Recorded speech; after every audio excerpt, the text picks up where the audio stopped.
So over the past week, I've been reading a book online written by Gary Gunderson. It was Boundary Leaders, Leadership Skills for People of Faith. And from reading that book, I kind of coined this particular phrase. Boundaries aren't what divide us. It's where things come together. It's where we meet. I am a huge fan of NPR, and I have found that every time I turn on NPR, and it might just be the times I'm turning NPR on, but I'm hearing stories about immigrants, refugees, not only here, but absolutely everywhere across the globe. France, Germany, Russia, Australia. Borders, boundaries, fences. Take a minute. You've all been given a card, hopefully. And if you haven't, take out one of the children's cards. But take out a pen or a pencil. And on the back side, I'd like you to write and identify who is on the other side of your border, of your fence, of your wall. Who's on the other side of your border, your fence, your wall?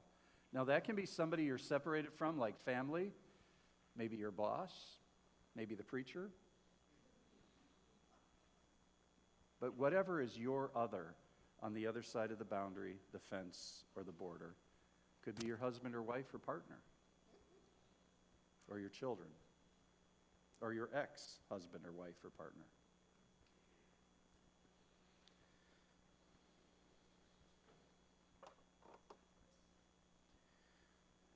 When I arrived here approximately 4 years ago, I was told by many members at the time, Pastor Steve got stuck on immigration issues over the last couple of years. We'd really appreciate it if you'd stay off that issue.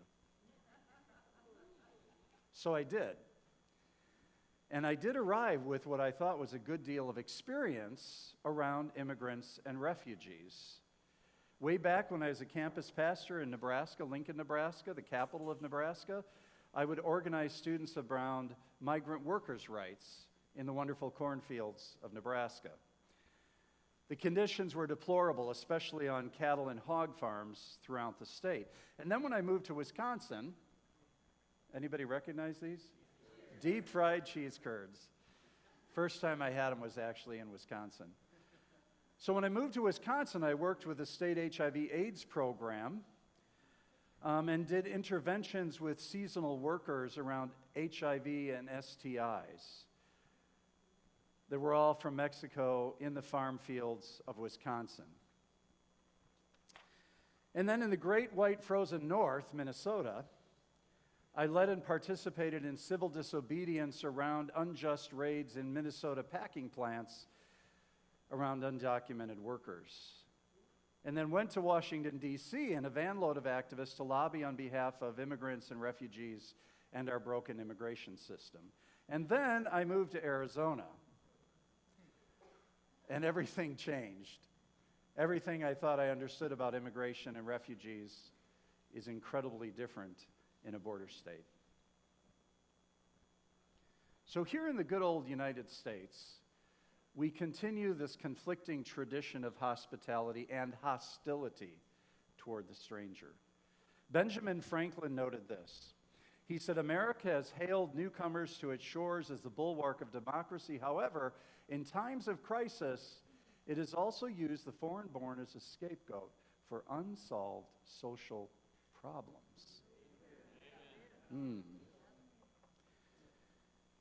So this year, as in many of my years, I sense that I'm having somewhat of a bit of a personal, spiritual crisis. A personal crisis of faith and action. And I find I'm also living in this place of fear and confusion along with all of you. The challenge is I am called as your pastor, as Susan will be a prophetic voice. I am called to speak truth from the pulpit or the music stand. And I ask myself, am I being too bold? Am I being too timid? Am I attempting to keep my job and therefore not willing to risk too much? I could always focus on love, hearts and flowers, and we could all leave here feeling really good, which is really what we want after a Sunday worship service, right? And then in comes the issue of the separation of church and state. I was trained as a good Lutheran, and that's a doctrine for the Lutheran Church, as important as the doctrine of the Trinity. And now being UCC, of course, it's all about social justice in the United Church of Christ, but there are times that I wonder if it's too consuming at the expense of our spirits and souls. These are confusing days. So stick with me, even if you disagree with some of what I'm going to say or all of what I say, because it's our call to live together in times of challenge and difficulty. So I'll get to the scriptures eventually, but I want to give a little bit of history. So for the first 100 years of the United States, we welcomed immigrants with open arms. Ironically, though, in 1886, when the Statue of Liberty was actually just being placed in the harbor, the United States began to turn people away. The first immigration limits were types of people, not numbers. In 1875, Congress said, no immigration of convicts and prostitutes. In 1882, there was the Chinese Exclusion Act. And then Congress kept adding to the list paupers, polygamists, epileptics, the mentally ill. And in 1924, that's when the numerical restriction suddenly surfaced, which was modified in 1952, in 1965, 1980, and as recent as just 2 years ago, which means this many people from this particular country can come in this particular year. So I have many, many questions, and especially as I'm listening to the dialogue on NPR and CNN and Fox News, every country seems to be asking, who is the immigrant? Who is a refugee? Who should have asylum? Who is legal and who is illegal? And who can come to live among us? That's the bottom line, isn't it? The question is, who is it that can come and live among us? Now, our concerns about immigrants and refugees in the United States, I think, relates to these three realities. First of all, we're an incredibly rich country, and we want to stay that way. Second, our abundant lifestyle partly depends on our exploitation of the poor in other countries, though we really don't like to talk about that. And then third, we have the longest border on earth that separates the rich from the poor. We have the longest wall or border on earth that separates the rich from the poor. The poor are literally in our backyard, whether they're from Mexico, Central America, or Haiti. Now, I feel compelled as a person of spirit to go a bit further to make us really think about our position on walls and borders and fences, to a radical stance that probably even few in our church as liberal would accept. For I don't think thoughts and prayers are enough anymore. And there needs to be compassion on the border. In fact, I think our faith calls us to ask ourselves, are borders really necessary? Are borders really humane? Checkpoints, guard towers, barbed wire. Now, I know that it's not logical to tear down all of these borders, and it's not practical, and it might mean endangering our American lifestyle, and I wish I could be content with just advocating for a more compassionate border presence. Have I gone mad? That's a very real possibility. This land, and all of our land, though, belongs to God. The land on which we live and work and have our being is not our land. That's one principle that I learned from my months with the Lakota population nation, that this land belongs to the Great Spirit, that nobody owns the land. We moved in, we grabbed the land, and Columbus took it from the native inhabitants. Arizona was a part of northern Mexico in the 1840s. It was remote and it was poor, and seldom had anybody coming from the outside. The Mexican population was based in Tucson that was a few thousand people. And yet somehow we think it's really ours. And I own a piece of the desert in the Coronado neighborhood. So what is happening as we look at our central Phoenix and around our church? Developers, affluent developers, buy chunks of property. The poor and the homeless are evicted. The houses are renovated, and they put up big, amazing apartment buildings, which, yes, will bring more people into our community. But places where 12 used to live, now 1 or 2 will live. We are protecting what is ours. But I don't think it's really ours because it really belongs to God. And I'm convinced of what the psalmist says. He says, "The earth is the Lord's and everything in it." It belongs to the divine. All good things, all creation, they're gifts of God that we hold in trust for the good of the whole human family. And I think we're frightened of what will happen if others come in. Political refugees have been okay. We've always welcomed white Europeans that were fleeing communism, especially scientists and professionals. But we haven't been very open to Africans and Latin Americans fleeing repression and oppression and regimes that oftentimes our own country has supported. We're afraid we might lose our wealth. Our lifestyle may decline. And we all know that. I know I'm preaching to the choir. But how do we put this in the context of that which is spiritual? In the context of, need I say, the Scriptures?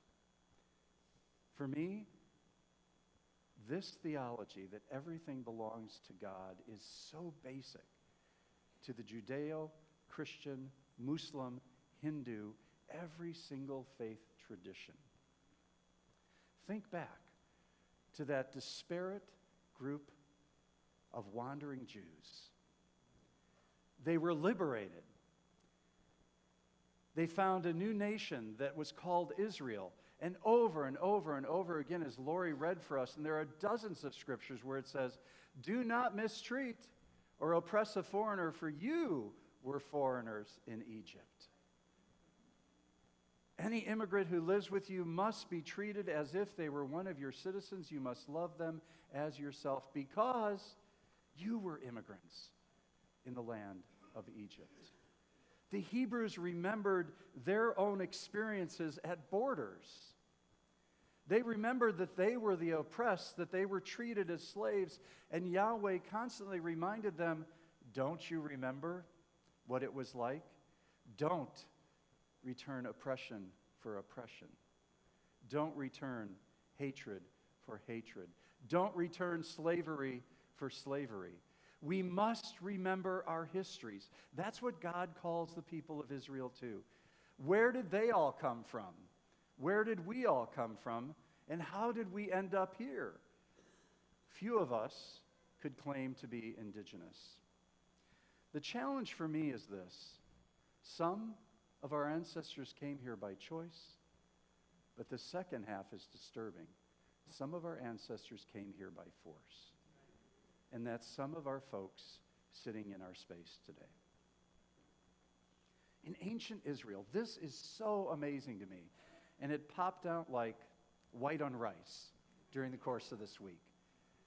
In ancient Israel, it was clear that the wealth they had was God's wealth, and it was meant to be shared with the poor, with the stranger, with the immigrant, with the migrant who lived in their midst. In Deuteronomy, we read this. At the end of every third year, bring the tithe of all your crops and store it in your towns. This food is for foreigners, orphans, and widows who live in your towns. They are to come and get everything that they need. Think about it. Can you imagine a large corporate American farm inviting immigrants from Mexico to share in the harvest? Can you imagine Whole Foods opening their doors, now Amazon Foods, and saying, come and get it, immigrants and poor and marginalized? Can you imagine Nordstrom's holding back a portion of their fall collection to give recent immigrants from Haiti some really nice clothing? This biblical stuff is challenging. It's not easy, and it doesn't mesh with our affluent 20th century lifestyle. But for me, the spiritual mandate is clear, and I love this image. Accept and care for foreigners in your midst. And then, of course, there's Jesus, right? There's Jesus, who saw no difference between anybody. And Jesus was constantly crossing lakes. And what I found out this week, every time he crossed the lake, he crossed into a different and another culture. Jesus saw no difference between Greeks and Romans and Samaritans. It didn't matter. There were no borders and there were no race to Jesus, at least in his little Middle Eastern world. And during Advent, we talk about and we retell the story of that poor, young, unwed mother who gave birth to a child in a manger. They had to flee political oppression, and that's part of the story. They had to flee the political tyranny of Herod, just as the people today escape tyranny in Somalia, Haiti, Nicaragua, and Guatemala. Mary and Joseph, they raced to the border in Egypt, and they were allowed to cross. I don't think there were any checkpoints. At least we aren't told that. They didn't have to prove by the scars on the back that they were actually political refugees. They simply crossed and they found sanctuary in a foreign land, and they stayed there. They stayed there until it was safe to return. Jesus, the very light of God's love in our world, was a refugee child, was an immigrant himself for a time. But we got to get practical, right? That's what I hear all of us saying in our heads. We got to be rational. Opening our borders would cost us an awful lot. Our standard of living would go down. There would be so much more ethnic diversity in the era of white domination, and it would end. I love what Mark Olson says in another book that I've been reading, and I believe he's a prophetic author of our time. He says, more ethnic enclaves, greater cultural diversity, more languages, that's hard for some of us to take. And then he says, I wonder if we don't fear that the newcomers will somehow do to us what we did to the Native Americans. Now that becomes a question of faith in the face of the Hebrew Older Testament and in the face of the person of Jesus. Now I do want to say there are healthy boundaries. That boundaries are healthy. After all, I did social work for a number of years, and now I'm a pastor again, and you got to have some boundaries. We take boundary training every 3 years as clergy. We encourage our members to take boundary training. Those of you in the social service field or therapeutic field or hospital, you know healthy boundaries. But how do we have healthy boundaries that don't exclude, but rather include? How do we have healthy boundaries that help every human being grow into their full God-given potential? How do we do that? How does that happen?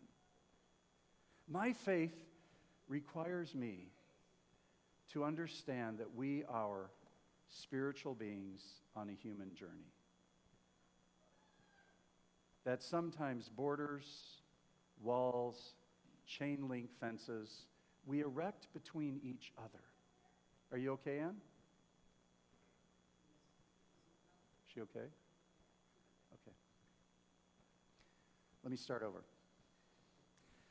Faith calls us to realize that we are spiritual beings, all of us on a human journey.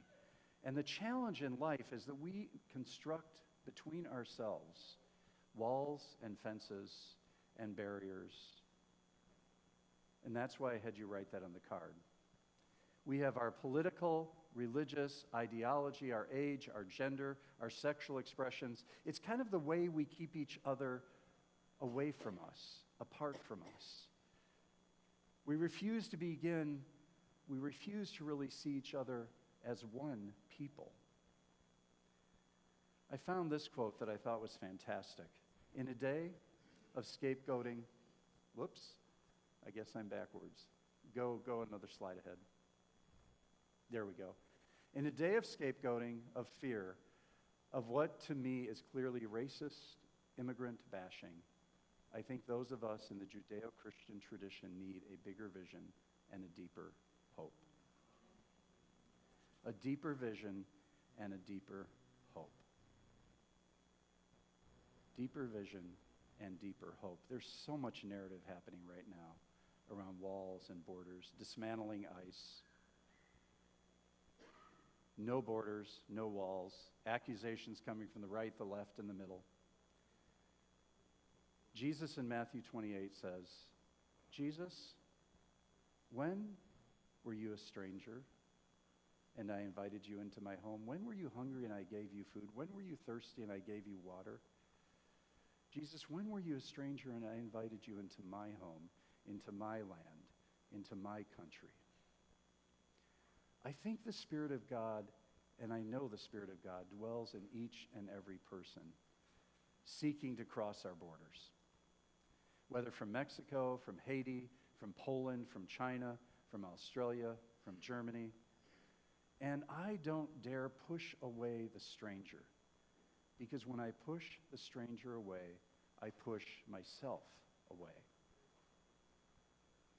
And I attempt to walk in the sandals of Moses and Abraham and Sarah and Jesus and Mary and Joseph and MLK and Rosa Parks and Mahatma Gandhi, who, in my opinion, were all bridge builders. Bridge builders. It seems that the most fearful people in our country are those who don't travel and are metaphorically barricaded in America. If we all stayed home and built more walls and fewer bridges between us and the rest of the world, actually, we would have something to actually be fearful of.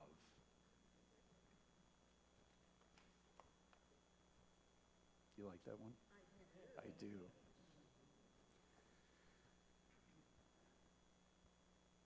So back to my basic premise. The boundaries aren't what divide us. It's where things come together. It's where we meet. I would encourage you this week, come together with some other child of God that isn't like you. Somebody that's different than you. And let me tell you can find plenty of people different from you. In fact, if you're a Republican, find a really liberal Democrat. And if you're a really liberal Democrat, find a really conservative Republican. But find someone else to meet at the border, to meet at the fence. Find a way to communicate. Find a way to at least, if you can't cross the border, look over the border, look over the fence, reach your hand. I'll tell you, one of the most powerful experiences I've had is putting my hand through the border wall down in Mexico and having somebody reach their hand back. Look into someone else's eyes that has a different perspective and find the divine. Now take the card, and on the other side, I would like you to write down who's on the other side of your fence or your border, that person that potentially you will communicate with this week. Now, for some of you, it may be what's on the other side originally. It may not be. Maybe your perspective has changed. But who is it that you see on the other side of the border, the fence, the wall from you? And then find ways to come together, to recognize the divine in each other, to look into their eyes and recognize that we are all spiritual beings on this human journey of life. Please let us pray. Oh, holy energy of life, the breath that pulses in all of us and through all of us, we are so grateful to be here in this place and on this land that belonged to those indigenous people many, many years before we arrived. Some of us are here by choice. Some of us are here by force. But we are here together. Allow us to go over the borders and fences and walls and to reach through and to maybe even tear down, as mad as that may sound, to see each other as human, as divine, as one of us in this beautiful, amazing circle of life. And the people of God said,